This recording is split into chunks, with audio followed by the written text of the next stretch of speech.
شاهد ما قاله وليد الركراكي مدرب المنتخب المغربي قبل مباراة فرنسا غدا.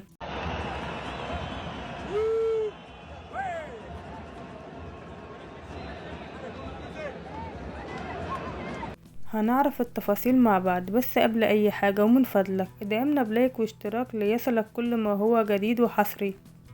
خرج مدرب المنتخب المغربي بتصريح يحمل معاني الأمل والإيجابية، وهذا ما قاله من خلال ندوة صحفية. أنا سعيد جدا مما حققناه من إنجازات والوصول إلى المربع الذهبي.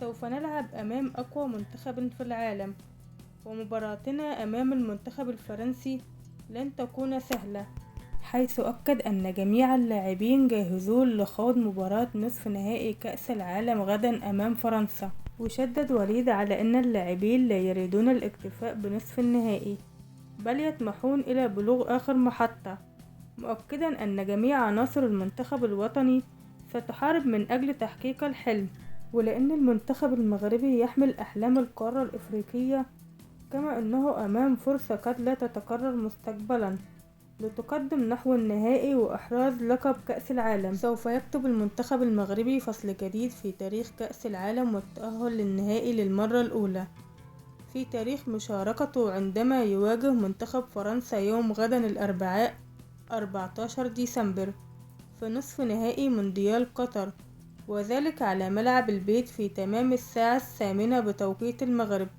حيث أكد الركراكي على أن المنتخب الوطني لم يبلغ هذه المرحلة المتقدمة من كأس العالم عبثا، مضيفا أن الطريق كان شاقا وصعبا في كأس العالم، لكن نثق في قدراتنا لكتابة التاريخ، وأسود الأطلس سيعملون ما في وسعهم من أجل محاولة خلق المفاجأة للذهاب إلى نهائي كأس العالم.